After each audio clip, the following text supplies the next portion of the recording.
నమస్తే, నేను మాధవి సిద్ధం. Welcome to health care. ఒకప్పుడు తాగే వాళ్ళని తాగకురా లివర్ చెడిపోద్ది అని హెచ్చరించేవాళ్ళు. ఇప్పుడు ఇంకా ఆ పరిస్థితులకి మించి ఉన్నాయని చెప్పుకోవచ్చు. ఆల్కహాలే కాదు, లివర్ ఇన్ఫెక్షన్స్ కానీ అండ్ పొల్యూషన్ కూడా అండ్ ఫ్యాటీ లివర్ లాంటి కండిషన్, ఒబెసిటీ లాంటి ఉన్న వాళ్ళకు కూడా లివర్ క్యాన్సర్కి గురయ్యే రిస్క్ ఉందని హెచ్చరిస్తున్నారు. స్టడీస్ కూడా తెలియజేస్తున్నాయి. ఈ మధ్య మరీ అలారంగా ఉన్న విషయం ఏంటంటే ఫ్యాటీ లివర్. ఫ్యాటీ లివర్ చాలా కామన్గా ఉండడమే కాకుండా తీవ్రమైన దశల్లో క్యాన్సర్కి దారితీయడం కూడా చూస్తున్నారు. అసలు లివర్ క్యాన్సర్కి ప్రధానమైన కారణాలు ఏంటి? రీసెంట్ టైమ్స్లో ఎందుకు ఎక్కువగా పెరుగుతున్నాయి? పొల్యూషన్కి లివర్ క్యాన్సర్కి కూడా ఇండైరెక్ట్గా ఏమన్నా సంబంధం ఉంటుందా? తొలి దశలో గుర్తించాలంటే ఎలాంటి కేర్ తీసుకోవాలి? ఏ టెస్టులు చేయించుకోవాలి? నిర్ధారించే పరీక్షలు ఏంటి? ట్రీట్మెంట్స్ ఏంటి? ఈ వివరాలన్నీ అందించడానికి అమెరికన్ ఆంకాలజీ ఇన్స్టిట్యూట్ నల్లగండ్ల నుంచి senior medical oncologist doctor Srinath Bharadwaj మనతో ఉన్నారు. ఆయన అడిగి మరిన్ని విషయాలు తెలుసుకుందాం. నమస్తే sir, welcome to the show అండి.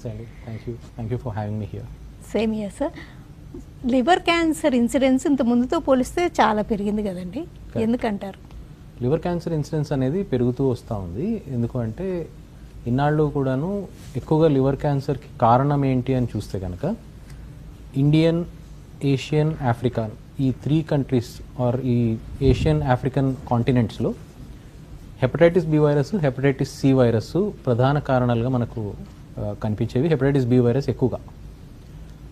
కానీ ఇప్పుడు the trend is changing and slowly మనకు కూడా వెస్టర్న్ హ్యాబిట్స్ వాటి వల్ల ఫ్యాటీ లివర్ ఇన్సిడెన్స్ పెరిగిపోయి ఫ్యాటీ లివరు, సిర్రోసిస్, క్యాన్సరు ఈ సీక్వెన్స్లో we are getting more number of cancers due to MAFLD, metabolic dysfunction associated liver disease అంటున్నాం ఇప్పుడు.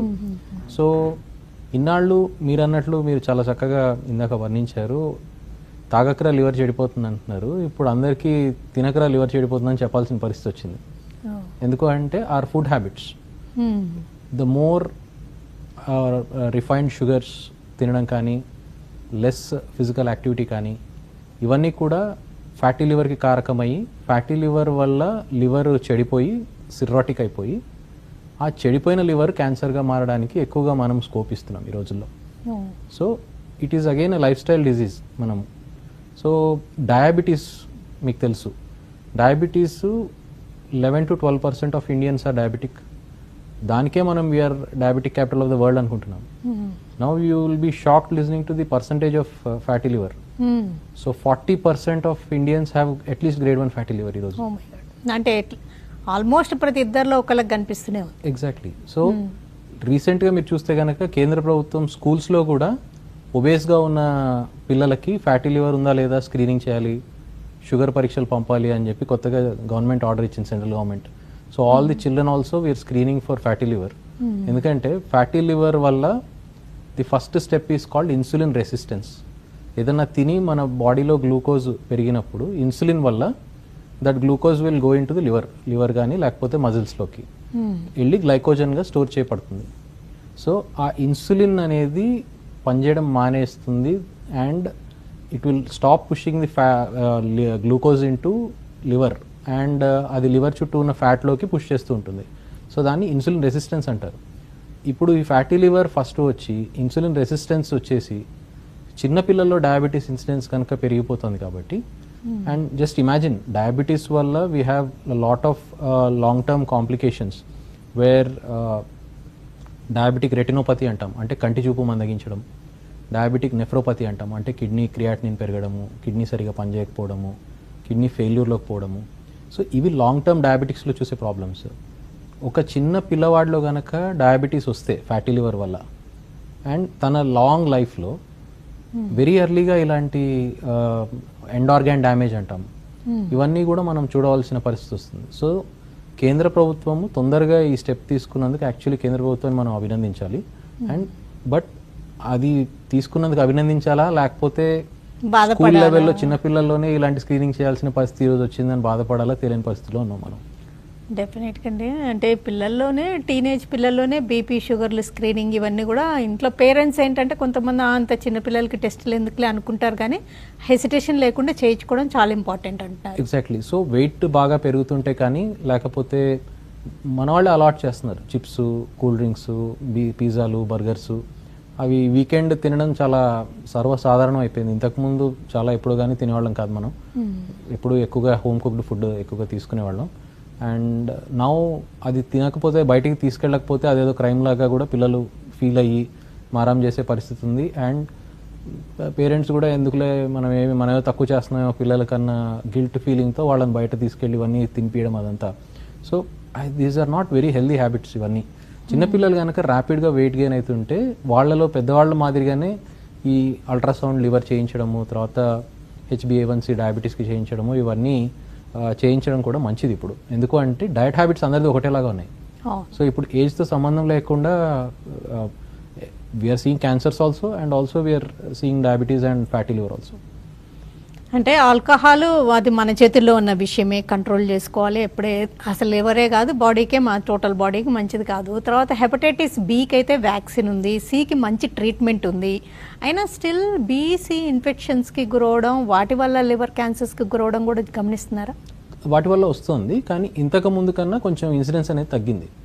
ఇప్పుడు the major cause for fatty liver and also cancers is నేను చెప్పినట్టు ఇంతకుముందు Nash అనేవాళ్ళు, అంటే నాన్ ఆల్కహాలిక్ స్టియేటో హెపటైటిస్ అనేవాళ్ళు. ఇప్పుడు దాన్ని గ్యాస్ట్రోఎంట్రాలజీ బాడీస్ అన్ని పేరు మార్చాయి, మెటబాలిక్ డిస్ఫంక్షన్ అసోసియేటెడ్ MAFLD అంటున్నారు ఇప్పుడు, లివర్ డిజీజ్ అని. అది ఎక్కువగా మనము చూస్తున్నాము. HCV కూడా ఉంటాయి, అయితే ఆఫ్రికాలో ఇంకా ఎక్కువ. ఎందుకంటే వాళ్ళకి మల్టిపుల్ సెక్షువల్ పార్ట్నర్స్ కానీ, తర్వాత mother to child transmission rate అది HBVది చాలా ఎక్కువ ఆఫ్రికాలో మనకన్నా. సో ఆ విధంగా వాళ్ళలో మనం ఎక్కువగా చూస్తున్నాం తప్ప మన దగ్గర ఈ MAFLD which is more similar to the western world. So మన లైఫ్ స్టైల్ అలా అయిపోయింది కాబట్టి we are more moving in to that zone now. అంటే హెపటైటిస్ సికి అయితే ఇంతకుముందు సరైన ట్రీట్మెంట్ ఉండేది కాదండి. ఇప్పుడు ఎంత వైరల్ లోడ్ ఉన్నా, ఎంత క్రానిక్ ఎప్పటి నుంచో ఈ సమస్య ఉన్నా కానీ ఈ వైరస్ కంట్రోల్లోకి రావడం, పూర్తిగా నిర్మూలించడం సాధ్యమేనంటారా? పూర్తిగా HCV అయితే పూర్తిగా నిర్మూలించవచ్చు. 3 నెలలు 4 నెలలు ట్రీట్మెంట్ తీసుకుంటే మొత్తం పూర్తిగా వైరస్ నుంచి మనము విముక్తి పొందొచ్చు. చాలా మంచి టాబ్లెట్స్ వచ్చాయి ఇప్పుడు, అది పెద్ద good news. So combination therapy. Hepatitis B అనేది మనము we cannot eliminate it completely, దాని కంట్రోల్ మాత్రమే చేయగలుగుతాం. HBV DNA లెవెల్స్ చేసుకొని HBV DNA లెవెల్స్ పూర్తిగా పోయినాయా లేదా చూసుకుంటూ ఉండాలి. ఆ విధంగా DNA లెవెల్స్ ఒకటి, తర్వాత HBeAg అని టెస్ట్ ఉంటుంది. సో ఆ HBeAg కూడా ఎంత యాక్టివ్గా హెపటైటిస్ బి మన బాడీలో రెప్లికేట్ అవుతుంది అనేది తెలియజేస్తుంది. సో HBeAg లెవెల్స్ ఒకటి, HBV DNA లెవెల్స్ ఒకటి కంట్రోల్లో ఉంటే కనుక we can prevent up to almost 80% of the HBV induced cancers. So వీటిని వ్యాక్సిన్ ప్రివెంటబుల్ క్యాన్సర్స్ అంటాం. అంటే వ్యాక్సిన్ ద్వారా మనం ఏమేమైతే క్యాన్సర్స్ ప్రివెంట్ చేయొచ్చు అని. అందులో మేజర్గా మనకి HBV అసోసియేటెడ్ లివర్ క్యాన్సర్ ఒకటి, తర్వాత ఇప్పుడు మనం ఇస్తున్న సర్విక్స్ ఇంకా పెనైల్ క్యాన్సర్స్ ప్రివెంట్ చేసే గార్డాసిల్ అనే వ్యాక్సిన్ ఉంది ఇప్పుడు. సో దాని ద్వారా గర్భాశయ ముఖద్వార క్యాన్సర్స్, మగవాళ్లలో పెనిస్ క్యాన్సర్స్ కూడా హ్యూమన్ ప్యాపిలోమా వైరస్ వ్యాక్సిన్ ద్వారా మనం ప్రివెంట్ చేయగలుగుతున్నాం. ఓకే, ఈ హెపటైటిస్ బి ఇన్ఫెక్షన్ ఉందనుకోండి, వాళ్ళంటే చాలా వరకు సిమ్టమ్స్ కనిపించకుండా సైలెంట్గా ఉండొచ్చు. ఎప్పుడైనా లివర్ ప్రాబ్లమ్స్ వచ్చినప్పుడే గుర్తించవచ్చు. అలా సైలెంట్గా ఉండే రిస్క్ ఎంతకాలం ఉండొచ్చు అంటారు? సైలెంట్గా ఉండే రిస్క్ అనేది యూజువలీ ట్రాన్స్మిషన్ అయిపోయాక maybe 6 months to 8 months or 1 year కూడా సైలెంట్గా ఉండొచ్చు. And once the liver starts reacting to it, then jaundice కానీ, లేకపోతే దురదలు కానీ, లేకపోతే తిన్నది అరక్క మనకు సరిగా జీర్ణం కాకపోవడము, అండ్ ఈ మలం కానీ మనకు చాలా లైట్గా రావడము, మూత్రం డార్క్గా రావడము, అండ్ ఫ్యాటీగ్, ఎంత నిద్రపోయినా ఎంత రెస్ట్ తీసుకున్నా మనకు అలసటగా అనిపించడము. సో లివర్ సరిగా అలాగా పనిచేయనప్పుడు డైజెషన్ అనేది, liver is very important for digestion. And also దానికి ఫుడ్లో తిన్న టాక్సిన్స్ అన్ని ఏరివేసే గుణం కూడా లివర్కి ఉంటుంది. సో లివర్ సరిగా పనిచేయకపోతే ఇవన్నీ వస్తాయి. చాలా లేట్ స్టేజెస్ వరకు వెళ్తే కనుక ఈ అమోనియా అనే కెమికల్ పెరిగిపోయి బాడీలో, సో సరిగా మనిషి సరిగా మాట్లాడలేకపోవడము, రెస్ట్లెస్నెస్ మన వరల్డ్లో లేకపోవడము, ఎన్కెఫ్లోపతి అంటాం అనమాట. సో ఎక్కువగా నెగ్లెక్ట్ చేస్తే ఆ స్థాయికి వెళ్ళిపోయే ఇది ఉంటుంది. సో మనం క్లోజ్గా మన దగ్గర వాళ్ళని అబ్జర్వ్ చేసుకుంటూ వీ హ్యావ్ టు, ఏదైనా కొత్తగా ఇలాంటి సిమ్టమ్ వస్తే we have to react to it very quickly. Hepatitis B ఉన్న వాళ్ళు ఇంకా ఎలా అబ్జర్వ్ చేసుకుంటూ ఉంటే లివర్ క్యాన్సర్కి గురి కాకుండా కాపాడుకోవచ్చు? సో దానికి స్క్రీనింగ్ గైడ్ లైన్ ఉంది. ఎవ్రీ 6 నెలలకు ఒకసారి ultrasound, high resolution ultrasound of the liver చూసుకొని దాంట్లో ఏదైనా కొత్తగా కణితి లాంటివి ఏర్పడుతున్నాయా, తర్వాత కణితి ఒకవేళ ఏర్పడితే AFP అనే బ్లడ్ టెస్ట్ మనం 6 నెలలకు ఒకసారి చేసుకుంటూ ఉంటే క్యాన్సర్ని మనం అర్లీ స్టేజ్లో డిటెక్ట్ చేసే అవకాశం ఉంటుంది. So high risk individuals, HCV, HBV ఉండి సిరోసిస్ అది డెవలప్ అయిన వాళ్ళకి మనము we tend to do that. ప్రతి 6 నెలలకి అల్ట్రాసౌండ్ అనేది మనము తప్పనిసరిగా చెప్తాం. మీరు ఇందాక నుంచి చెప్తున్నట్టుగా ఈ ఇన్ఫెక్షన్స్ కానీ, ఆల్కహాల్ కానీ, స్మోకింగ్ కూడా రోల్ ప్లే చేస్తూ ఉండొచ్చు. స్మోకింగ్ కూడా, ఇవన్నీ ఏమిటంటే ఓవరాల్గా బాడీలో ఇన్ఫ్లమేషన్కి దారితీస్తాయి. సో ఫుడ్స్ కూడా చాలా lot of foods which are hyper fried at all that, ఎక్కువ అవన్నీ కూడా they contribute to the inflammation which will eventually lead to the cancer అనమాట. అండ్ ఫ్యాటీ లివర్, వీటన్నిటిలో ఈ మధ్య కాలంలో తీసుకుంటే ఫ్యాటీ లివరే మేజర్ రీజన్ అంటారా? ఫ్యాటీ లివరే ఇప్పుడున్న మేజర్ రీజన్ లివర్ సిరోసిస్కి. లివర్ సిరోసిస్ ద్వారా క్యాన్సర్ కూడా. అంటే ఫ్యాటీ లివర్ తర్వాత గ్రేడ్ 1 నుంచి 2కి వెళ్ళడం, తర్వాత 3కి వెళ్ళడం, ఫైబ్రోసిస్ ఇట్లా. కరెక్ట్. సో ఏదైనా టిష్యూ డ్యామేజ్ అయినప్పుడు, అంటే మనం ఇప్పుడు ఏదైనా వంట చేస్తున్నారు అనుకోండి, మనకి కొంచెం ఏదైనా కాలింది, అప్పుడు స్కార్ లాగా ఏర్పడుతుంది, టిష్యూ కొంచెం గట్టిగా అయిపోతుంది చెయ్యిది, అది చాలా రోజులు ఉంటుంది మనకి.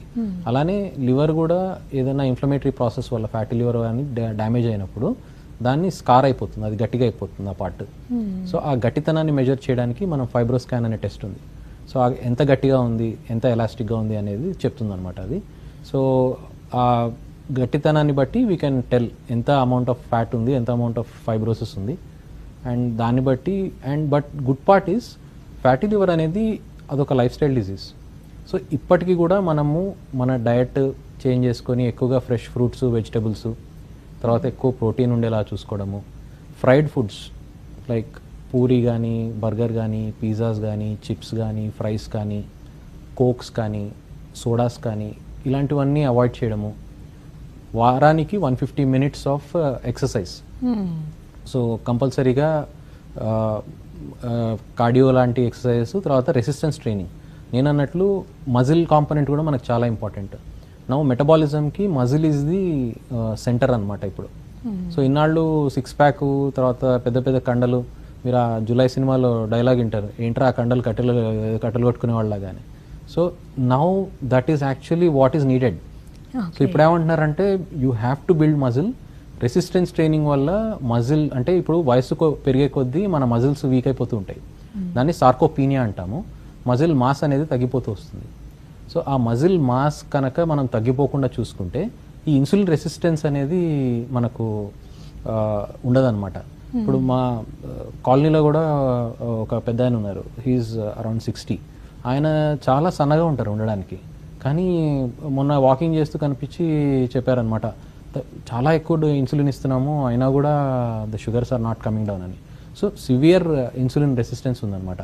సో ఆ ఇన్సులిన్ రెసిస్టెన్స్కి సొల్యూషన్ నేను చెప్పింది ఏంటంటే, మీరు you have to go to the gym. అసలు మజిల్స్ లేవు, so you have to build muscle.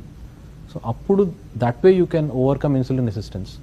So అందరూ 6 ప్యాక్ లెవెల్లో పెంచకపోయినా హెల్దీగా అన్ని మజిల్స్ మనము అట్లీస్ట్ 3 days a week ఎక్సర్సైజ్ చేసేలాగా చూసుకోవాలి. మజిల్ మాస్ పోకుండా చూసుకోవడము, హెల్దీ డైట్ చేయడము, good amount of exercise, 150 minutes of cardio and other types of exercises per week చేయడం. 150 per week అంటే hardly 20 to 30 minutes per day వస్తుంది. సో ఆ మాత్రం టైం మనం కనుక స్పెండ్ చేస్తే we can still reverse fatty liver. And ఒక 10 kgs 10% of your body wait, అంటే 80 kgs ఉన్నారనుకోండి, 80 నుంచి మీరు 72 kgsకి కనుక వస్తే 10% ఆఫ్ యువర్ బాడీ వెయిట్ తగ్గిస్తే, there are studies now which tell us that మొత్తం ఫ్యాటీ లివర్ రివర్స్ అయిపోతుంది. ఏదైతే కొవ్వు ఎక్స్ట్రా ఉన్నది మన పొట్టలో లివర్ చుట్టూ పేరుకుందో అదంతా కూడా రివర్స్ అయిపోయి హార్ట్ హెల్త్కి, లివర్ హెల్త్కి అన్నిటికీ బాగుంది. చాలామంది డయాబెటిక్స్ కూడా ట్యాబ్లెట్స్, ఇన్సులిన్ నుంచి బయటకు వచ్చేస్తున్నారు. So weight loss, good life style, muscles training మీద ఫోకస్ పెట్టడము, and good exercise 150 minutes per week, ఇవి చేసి we can still reverse fatty liver and prevent it from going anywhere. Okay, నువ్వు short break తీసుకుందాం. అంటే బ్రేక్ తర్వాత liver cirrhosis ఆ స్టేజ్లో ఇంక రివర్సబులా, అసలు ఫైబ్రోసిస్ అనే కండిషన్లో కూడా మెడిసిన్స్ ఏమన్నా ఉంటూ ఉంటాయా, అంటే లైఫ్ స్టైల్ చేంజెస్తో పాటు ఇంకా మెడిసిన్స్ కానీ ట్రీట్మెంట్ ఆప్షన్స్ ఎలా ఉన్నాయి, ఇవన్నీ డిస్కస్ చేద్దాం. Let's take a short break in health care.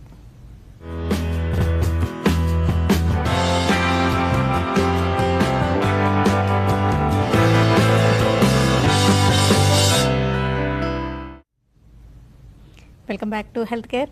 American oncology institute senior medical oncologist doctor Srinath Bharadwaj మనతో ఉన్నారు. లివర్ క్యాన్సర్స్కి ప్రధానమైన కారణాలు ఏంటి, ఈ క్యాన్సర్ని తొలి దశలో గుర్తించడం ఎలాగా, ట్రీట్మెంట్స్ ఎలాంటి లేటెస్ట్ డెవలప్మెంట్స్ చోటు చేసుకునే వివరాలు తెలుసుకుంటున్నాం.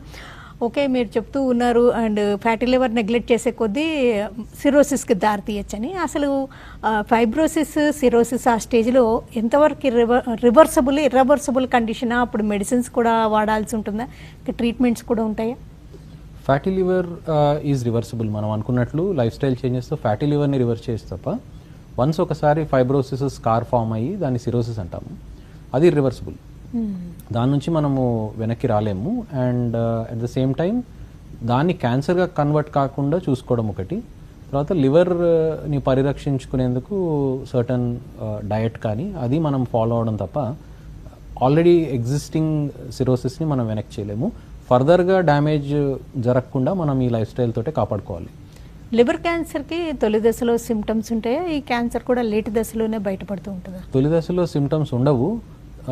లివర్ క్యాన్సరే కాదు, యాక్చువల్లీ ఏ క్యాన్సర్కి ఎర్లీ స్టేజ్లో సిమ్టమ్స్ ఉండవు. అందుకే మనం స్క్రీనింగ్ అనే కాన్సెప్ట్ తీసుకున్నాము.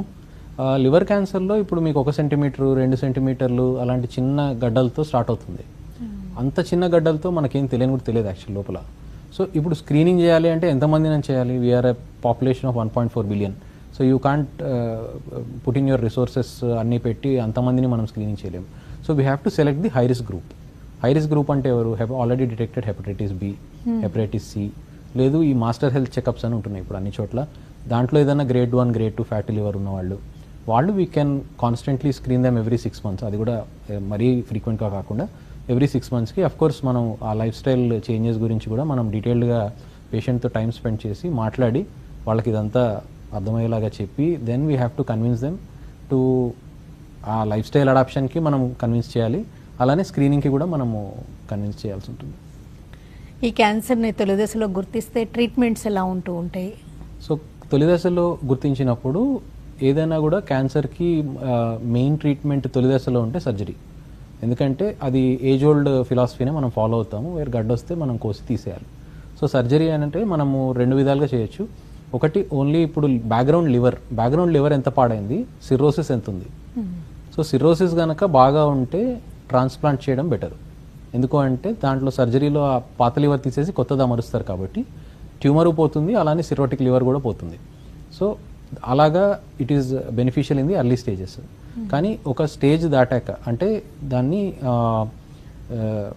కొంత క్రైటీరియా ఉంటాయి, మిలాన్ క్రైటీరియా అంటారు వాటిని. So at least it should be less than 3 centimetres. 3 centimetres గడ్డలు 3 ఉండాలి. సో అప్పుడు till then transplant is possible. Okay. Or single గడ్డ ఉండి లెస్ దెన్ 5 సెంటీమీటర్స్ ఉంటే transplant is possible. Beyond that transplant చేయమన్నమాట. So beyond that it becomes BCLC, Barcelona clinic liver cancer staging అని ఉంటుంది. వీటికి ఏంటంటే లివర్ క్యాన్సర్లో స్టేజ్ 1, 2, 3, 4 కాదు, ABCD ఉంటాయి అన్నమాట. సో BCLC-A అంటే ఈ very less size of the tumour, అంటే చాలా early, less than 3 centimetres, less than 5 centimetres, single or 1, 2, 3 swellings ఉంటాయి. సో అవి they are more easy to resect and transplant చేయడానికి కూడా ఈజీ అవి. ఒకవేళ నెక్స్ట్ స్టేజ్కి వెళ్తే BCLC-B అంటాము. అప్పుడు అవి ఒక లోబ్ ఆఫ్ లివర్ కాకుండా 2 లోబ్స్ ఆఫ్ లివర్లో కూడా గడ్డలు ఉండడము, తర్వాత 5 సెంటీమీటర్స్ కన్నా కొంచెం పెద్దగా ఉండడము, అవి ఉన్నప్పుడు మనము ఏం చేస్తామంటే trans arterial chemo embolisation or radio embolisation అని చేస్తాము. దాంట్లో ఏం చేస్తారు అంటే ఏదైతే హెపాటిక్ ఆర్టరీ మన లివర్కి మెయిన్ బ్లడ్ సప్లై ఉంటుందో ఆ బ్లడ్ సప్లై నుంచి ట్యూమర్ కూడా బ్లడ్ తీసుకుంటుంది. సో దానిలో ఒక క్యానులా లాంటిది ఇన్సర్ట్ చేసి డైరెక్ట్గా గడ్డలోకి కీమోథెరపీ ఇస్తాం. గడ్డలోకి కీమోథెరపీ ఇవ్వడం వల్ల సిస్టమిక్ సైడ్ ఎఫెక్ట్స్ అంటే వేరే సైడ్ ఎఫెక్ట్స్ ఉండవు. అండ్ కీమోథెరపీ కాన్సన్ట్రేషన్ అనేది లివర్ గడ్డలోనే ఎక్కువగా ఉంటుంది.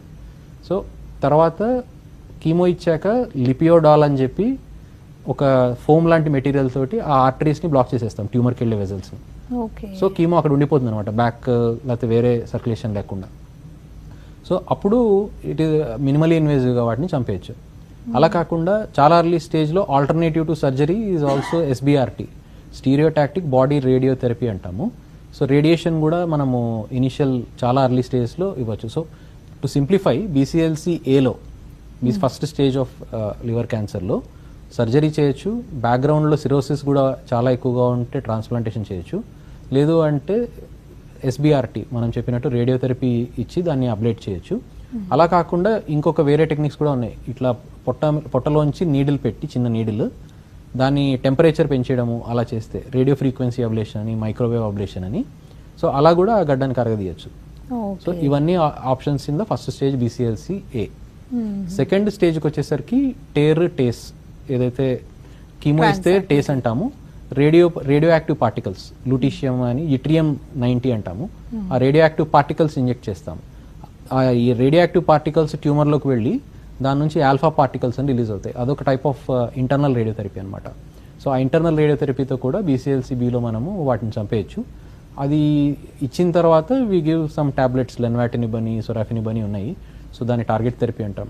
సో అవి కూడా ఇస్తామన్నమాట ఇది ఇచ్చాక. అలా BCLC Bలో పోతే థర్డ్ స్టేజ్ BCLC Cలో మనకు ఇవన్నీ పనిచేయడం అనమాట. ఎందుకంటే అది లివర్ నుంచి బయటికి పాకిపోయి ఉంటుంది cancer. So it can spread to the lung, it can spread to the బోన్స్కి వెళ్ళి ఉండొచ్చు, లంగ్స్కి వెళ్ళి ఉండొచ్చు, వేరే పార్ట్స్కి వెళ్ళి ఉండొచ్చు, లేకపోతే లివర్ అంతా కూడా ఎక్స్టెన్సివ్గా అయి ఉండొచ్చు. సో మనం సర్జరీ చేయలేము, అంత లివర్ అంతా ఉంటుంది అది. సో అక్కడ ట్రాన్స్ప్లాంట్ కూడా పనిచేయదు అనమాట. ఎందుకు అంటే దాన్ని సిస్టమిక్ డిజీజ్ అంటాం. అంటే ఆ స్టేజ్లోకి వచ్చేసరికి క్యాన్సర్ నుంచి కణాలు బ్లడ్లోకి కూడా రిలీజ్ అయ్యి బ్లడ్లో కూడా అవి సర్క్యులేట్ అవుతుంటాయి. సో ఆ స్టేజ్లో మనం మొత్తం లివర్ తీసేసి లివర్ పెట్టినా కూడా మళ్ళీ ఆ లివర్లో కూడా ఈ గడ్డలు వచ్చి కూర్చుంటాయి అనమాట. సో ఆ స్టేజ్లో లివర్ ట్రాన్స్ప్లాంట్ అనేది పనిచేయదు. చాలా మంది అడుగుతూ ఉంటారు, లివర్ ఒక చోటే ఉంది కదా, మల్టిపుల్గా ఉన్నా కూడా ఏమీ లంగ్స్కి వాటికి పాకట్లేదు, మీరు సర్జరీ ఎందుకు చేయట్లేదు అని అడుగుతారు. సో అప్పుడు మేము చెప్పేది అదే, బేసికలీ మనకు కనపడవు కానీ రక్త కణాలు, రక్తంలో కూడా క్యాన్సర్ కణాలు తిరుగుతూ ఉంటాయి ఈ స్టేజ్లో. సో దీన్ని మనము మేజర్గా immunotherapy and target therapy combination injections ఉంటాయి అన్నమాట. సో ఆ ఇంజెక్షన్స్ తోటే ట్యాకిల్ చేస్తాము. ఇన్నాళ్ళు ఓన్లీ నేను చెప్పినట్టు ఈ టార్గెటెడ్ థెరపీ ఉండేది, సొరాఫినిబ్, లెన్వాటినిబ్ అని 2 టాబ్లెట్స్ ఉండేవి. అవి మాత్రమే ఉండేవి BCLC C స్టేజ్ వాళ్ళకి.